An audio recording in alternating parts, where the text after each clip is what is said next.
Hello again. This is Joshua Carr, your host at Real Angle. Today we're going to be interviewing Min Suh, managing partner at Steady Capital. Min, how are you doing today? Hey, I'm doing great. Thanks for having me. Great. Thanks for joining. Pleasure to see you. So I always like to start by giving everyone the web address because that seems to be the first thing anyone does when they're on the internet. So your web address is steady-cap.com, right? That's you? You got it. Beautiful. Cool. So let's start with the basics. My understanding is you're running a co-GP fund or a fund that provides GP people equity, and I realize there's a difference, and I know we're going to talk about that. But before we even get into what a GP fund is, let's start with the basics. When did you start Steady Capital? What was your inspiration? So we formally launched City Capital like Q1 of this year, 2023. And it was kind of a culmination of a lot of experiences. As you know, I've been in the real estate industry since 2006, but did kind of a 180 and built a real estate focused enterprise SaaS business. Um, while I was spending some time after the sale of that business, I, met a lot of interesting folks and really just wanted to jump back in. And as after the kind of like the pandemic craziness, you know, interest rates started going up. Things started to look interesting again. Building apartment buildings at 3.5 caps didn't really make sense. Um, but now as things have unfolded, we think there's a lot of interesting opportunity, and I thought it'd be great to just kind of jump back in and have fun in the business again. That's great. No, I mean, and it's one of the reasons I wanted to have you on, and I mean, this could be a whole other conversation, is I do know that you worked in real estate private equity, and then you went into real estate tech, and then you came back from, and by the way, I always find it funny that we call it real estate private equity, but when it's technology for real estate, we call it prop tech. I've never understood why we don't call it real estate tech, but whatever. Yeah. The point is, you went from real estate private equity to prop tech. You're back in the world of real estate private equity again. You launched your own fund. You enjoying running your own shop, so to speak? I mean, I guess you were doing that when you were running your own tech company, but now on the real estate side, you enjoying the joy of being the boss, so to speak.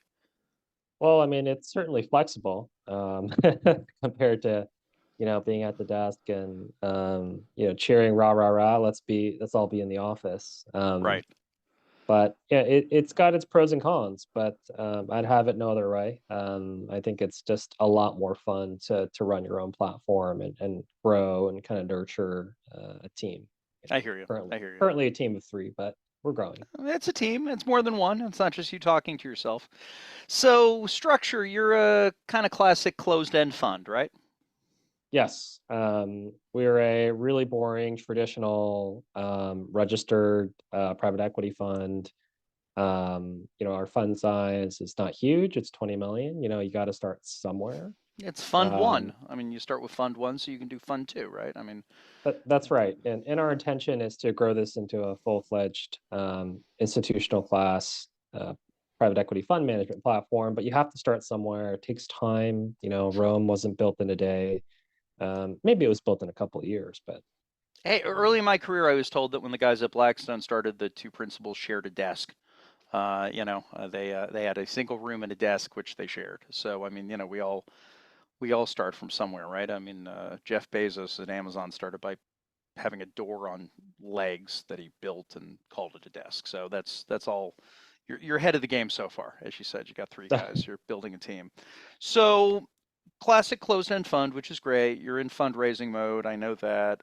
Let's talk about strategy because I think this is really why I wanted to get you on the phone here. What are you? What is your strategy, if you will? What niche are you occupying? well, so at its core, we're value-added opportunistic equity investors. It doesn't preclude us from entering into, we'll call it debt-like positions, like preferred equity, but we prefer to be aligned on the equity side. We are a sponsor, and so we will either directly acquire an asset or an opportunity, just us with a limited partner, and or will come in as a co-general partner into the general partner's equity position. And And so, that's what I wanted to talk about. So let's say hypothetically I'm a developer, and why would I, a developer, work with you? What would be the reason for me to bring you in as my partner? yeah, I mean, it's a great question, and I feel like in the industry in real estate, we've always, we'll call it, struggled to capitalize deals. And the larger the deal, the larger the equity check. Also, sponsors for real estate platforms and deals typically like to put in as little equity as possible, which is, we'll call it, opposing some of the wishes of the LP and the bank. And so what we do is we like to come into opportunities with sponsors that we really like. We really like the project, the opportunity, the market positioning, the price, and the potential and the skill sets. And we kind of quote unquote enhance and increase the balance sheet or the equity in the deal. Um, we're what we call friendly co-GP equity. We're not coming into an adversarial position. We're not there to cram anyone down or take a preferred equity position. Typically, if that's the case, the project's usually gone a little upside down. Yeah, so And let's talk so, about that a little bit. So from a structure standpoint, you've got a hypothetical $100 million transaction, and so developer says, I own the land, I'm going to get a construction loan from a lender for, say, 70 LTV. So of the other 30 of equity, um, what chunk are you coming in for? How would that look, do you think? yeah, so let's say the equity need overall is like 30. Sure. So we'll assume that we'll go out and raise anywhere between 20 to, let's say, 25 of it Hmm. from a limited partner. So of the 5 to 10 million, we'll either come in for half or less. Okay. And depending on the size of the transaction, our first investment that we made, we're part of a club of co-GP investors that are invested for about 12 million. And our LP requirement on that deal will be close to 60. So we'll take a piece of the GP, and depending on the project and what's really being asked of us skill set wise, we've developed, on our end, we've assembled land, entitled land, developed office buildings, multifamily buildings, retrofitted multifamily buildings, industrial pads, a little bit of everything.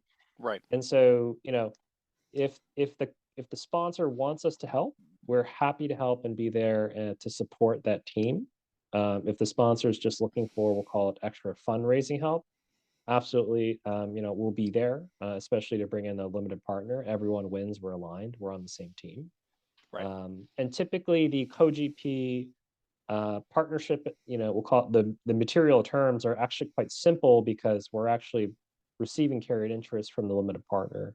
And so typically it's really about, we'll say, maybe there's a disproportionate split in how we'll split the carry. Obviously, it's going to be weighted toward the actual day-to-day sponsor if they're doing all the hard work. Right. So not to put numbers in your mouth, so to speak, but if I'm a GP and you're my co-GP, so to speak, and we're putting in money 50-50, we're not splitting the upside 50-50, then, it's whatever it is. It's Yeah, 60-40, there's it, some it yeah, different there'll be a split. ratio.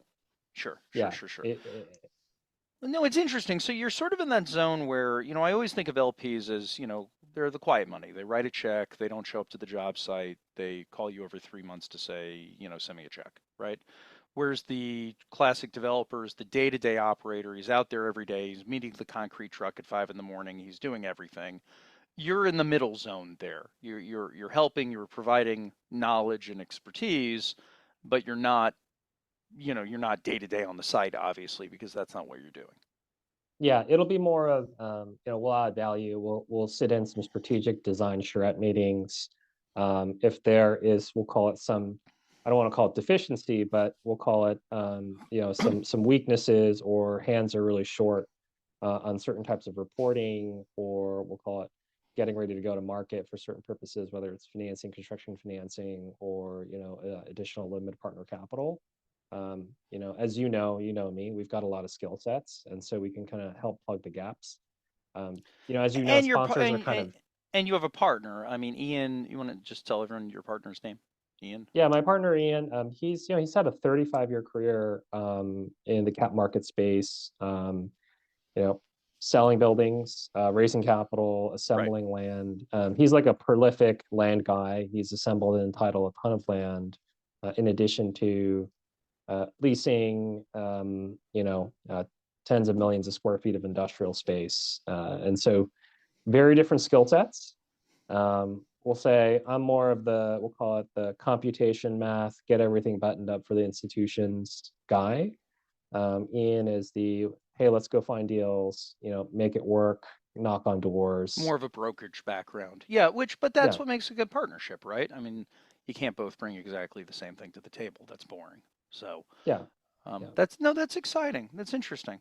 So, I mean, this is, and then I guess one other question to throw out here is we're talking about what a GP, what a provider of friendly equity is, and I know this is always an issue.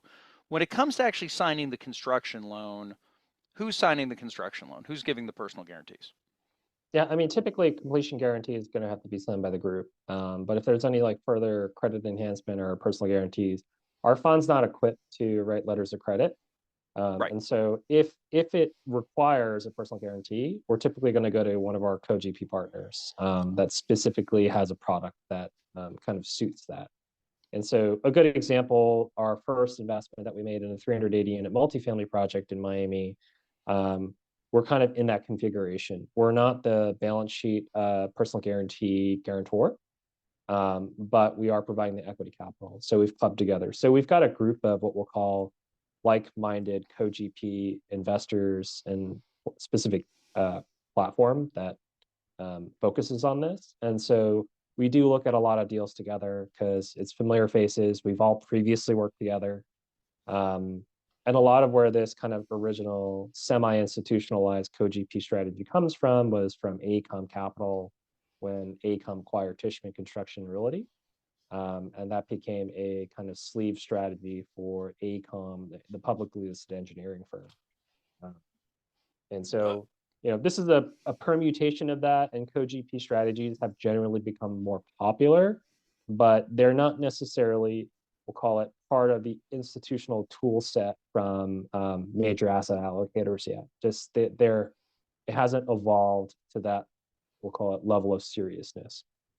Well, and I also imagine, and this is not to again put words in your mouth, but I would think that part of it also would be that the your strategy works really well when debt providers are not providing a lot of money because someone needs to make up that equity gap, right? I mean, when the banks are drunk with power and providing crazy loans to everybody, no one needs you because they can just get debt for cheap and call it a day.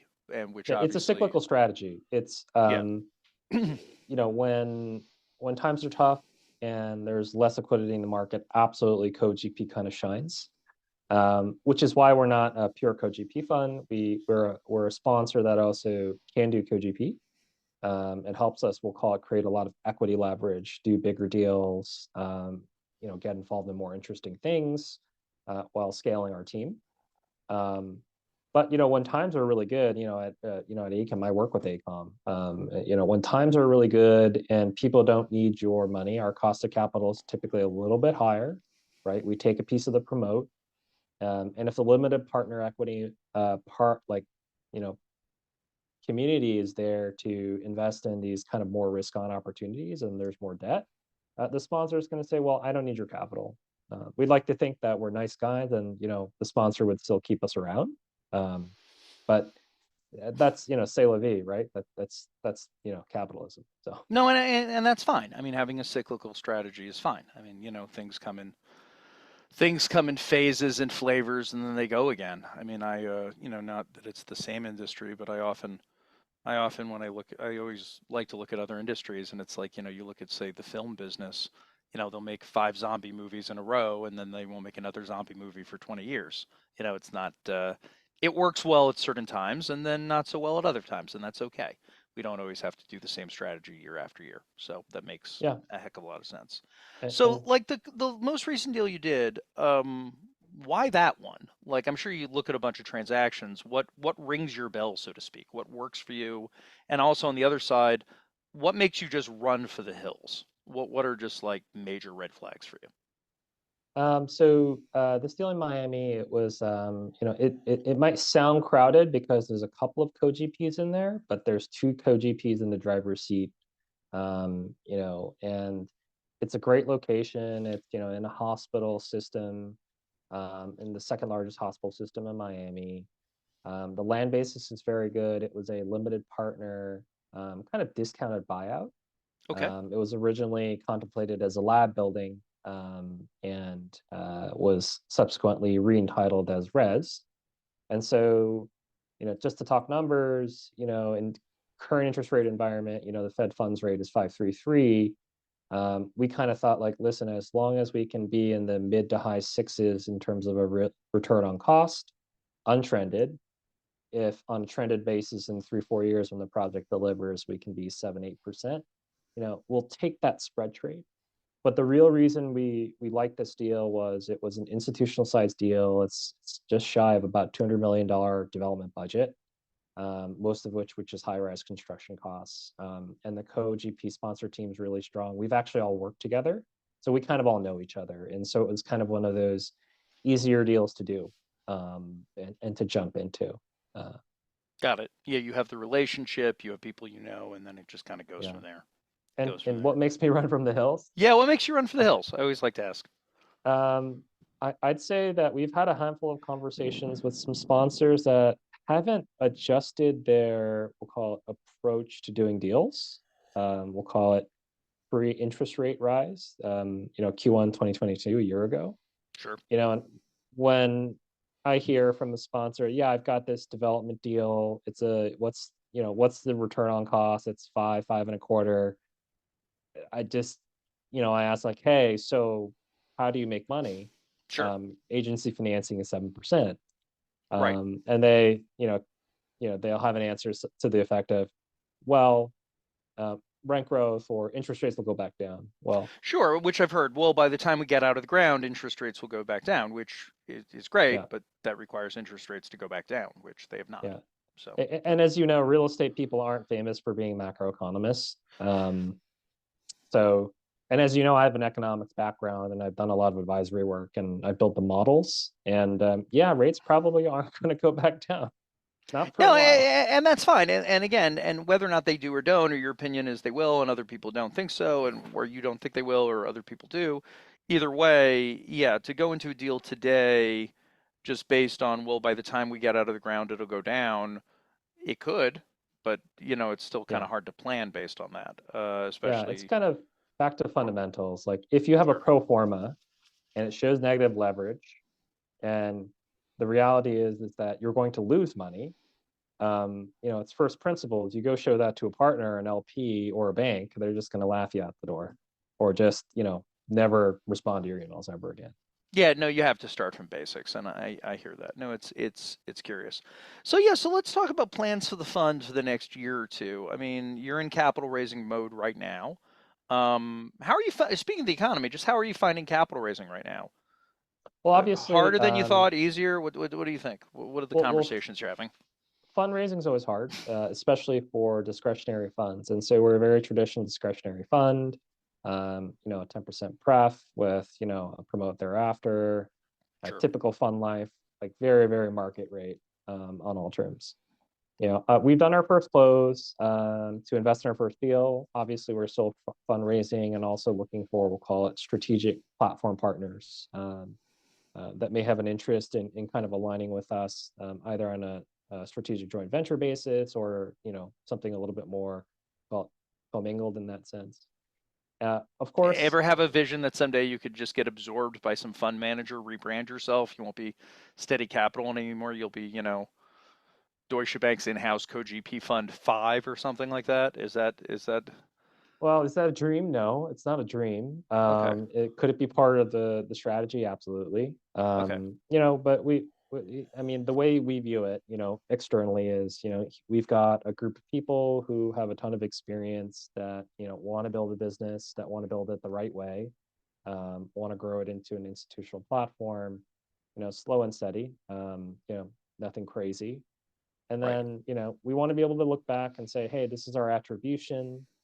These are the portfolio, risk profiles and constraints we put together. This is why we did it. These are the deals we've done. This is why we've done them. Here are the memos. Here's all the reporting. But to go back to fundraising, absolutely, it's hard. A lot of folks that we've known and we've spoken to all up and down the spectrum of ultra high net worth families, pension funds, defined benefit plans, life cos, the typical roster of fund investors and high net worth joint venture partners. Everyone's stressed, as you know. If you've been in the business long enough, um, you're going to take some nicks. If you own office, ouch, right? You're going to take some write downs, and you're going to have to do some restructuring. Sure. It's just part of being in the business. But it's hard out there. And so, a lot of folks are getting ready for this $1.5 trillion wall of mortgage maturities. Hmm. I think it's going to be quite a bit more painful than anyone is realizing. In the GFC, the credit markets actually wobbled in the summer of '07, but us real estate people, of course, back then, what do we know, right? Yeah, we thought everything was fine until it wasn't fine. No, the great financial crisis. Yeah, no, I mean, it was great, and then the music stopped, and no one had a chair to sit in, so to speak. No, it's interesting. I mean, last time we went through a financial mess like the great financial crisis, aka the GFC, which, by the way, and I'm not knocking you for calling it the GFC. I still feel we as a culture have not fully agreed on what the heck to call what happened in '08. But yeah, the great financial crisis. Um, I remember in the wake of that, everyone was like, "Oh, there's going to be this wall of loans that are going to That's default," right. and The chart, the, it had there was 800 billion on it. yeah, there were charts, there was data showing it's going to be a disaster, and then it wasn't because frankly interest rates dropped, and then all the paper got refied because loan values dropped. I mean, LTVs went bad, but if you can borrow at 4% money, you can make a lot of That's things right. work. It, Whereas now, yeah, if interest rates stay where they are, it's a freaking disaster. If interest rates go back down, it's less of a disaster, which seems to be why everyone's waiting for 24 to see what's going to happen. Um, but meanwhile, we're still here. I mean, I've never had so many people in my professional network available for lunch, I guess would be a good way of putting it. Because everyone's just kind of waiting for the other shoe to drop. I mean, not to name names, but a colleague of mine who is the owner of a regional brokerage firm that does a lot of commercial stuff, their volume has plummeted. Every deal that they've been handling has been retraded multiple times. And, he's the owner. So, I mean, he's the house. He sees the numbers. He sees what trades are getting done. Um, it's not a good time, and I'm in the same boat as you. I mean, these are yeah, these are conversations I'm witnessing every day. Um, yeah. And if anyone's listening out there and they're kind of on the edge of, in a transaction as a seller, I recommend that you focus on best price certainty of closing, not best price, right. because this is a falling knife moment. And if you need the liquidity, just get it as Sure. quickly as possible. But Just yeah, get out to and your not point, worry about. Yeah. the debt schedule is double. It's double the size. It's not over 6 to 7 years. It's now over 24 months. And so even if the Fed funds rate dropped, let's say 150 basis points, these loans are still out of whack. The interest rate versus the value is still severely impaired. And so I'm sure all the bankers out there are um, quietly nervous, but you know what? If you talk to anyone outside of real estate, the economy's fine. And so it's Sure. just, you know, it's our problem as a interest rate sensitive sector, and that's okay. We'll work through it. No, and again, just not to mention the movie business again, but Hollywood just went through a major strike, right? And just because they're having a strike for 5 months, we don't notice it. And I'm sure when we're having defaulting commercial loans, they will be totally unaware of it. Such is Yeah, life. I yeah, mean, yeah, I talk to other people who are not in the commercial real estate business, and they don't seem to understand the office building apocalypse we're going through. Because why would you if you're a medical doctor? That's not what you do. You yeah. just Well, you we'll be just the go to depressed work. guys at the bar, and everyone's going to be like, "What's wrong with that guy?" Right. But that's a normal diversified economy, and I think that's a positive actually. So No, it's look true. at It it is. in a It different is. light. And hopefully we have sources of income which are not directly doubling down in exactly what we're doing. Otherwise, I remember when Lehman blew up and Enron blew up, you heard stories of people who not only worked at Enron or at Lehman, but they had all their retirement savings in the stock of Enron or Lehman. And of course, you're looking at them and you're like, hey, you're a financial professional. How could you? don't that's doubling down a bit too much. And again, I don't mean to besmirch people. I realize, I'm sure it Yeah. seemed like a good idea at the time, but in retrospect, it was not. Um, Interesting stuff. Interesting stuff. Product types. Any product types you're hot on? Any product types you're just cold on right now? Just to speak generally Um, about the market. well, we actually really like retail opportunities, mixed use retail office. I Mm-hmm. know it's the Mm-hmm. office apocalypse, but if the office opportunity is generally well located, there's okay cash flow, it's more than 50% of the building's occupied. We'll take Sure. a hard look at that. Some assets, we're not that big on hotel. Hotel is more like a different skill set. It's more of an operating business. We like residential multifamily. We think that there's still a little pricing adjustments that need to work their way through the system. And we like covered cash flow in terms of land plays. Right now, it's really tough to finance land and development projects unless it's like a core multifamily agency opportunity, which means it's rental housing. Right. Um, but other than that, we look at 30 MSAs, the top 30. We focus on, honestly, because there's only three of us, focus on the top five, and any other MSA we're being brought into with a co-GP partner that's on Sure. the ground. Local partner who understands everything you need to know about Memphis or Knoxville or wherever the heck you're talking about. Not necessarily. I don't even know if they're top 30. Either way, the point is, in those, you'd need a local player. Interesting. Interesting. Well, look, this has been very constructive. It's always good to talk about sort of other strategies, and I always try to build the show around people who are not just doing the plain vanilla commercial real estate product. Um, I've covered what I wanted to cover. Hopefully, we're good. Any other thoughts? Any final thoughts you wanted to get out there? Yeah, I'm just glad we were able to connect. We've known each other forever. That's true. And I'll make the prognostication. This is the summer of '07. And so we're gonna have some fun over the next couple of years. So Yeah, what's the old joke, the Chinese proverb about "May you live in interesting times"? Yeah, it's gonna get weird out there. It's gonna get weird out there. it's But gonna get whatever. weird. It's okay. Weird We'll people are my people. positive attitude. Positive attitude. Well, good. Well, look, thanks again, Min. And again, for those of you who are listening in there from the out there on the webs, that is Min Suh, managing partner at Steady Capital. Again, their web address is steady-cap.com. And if you've not done so already, like, subscribe, smash that button, all the things people like to say. And we'll be back again in about a week with another interview. So thanks again. And Min, have a lovely day. Cool. You too. Thanks for having me. Thanks.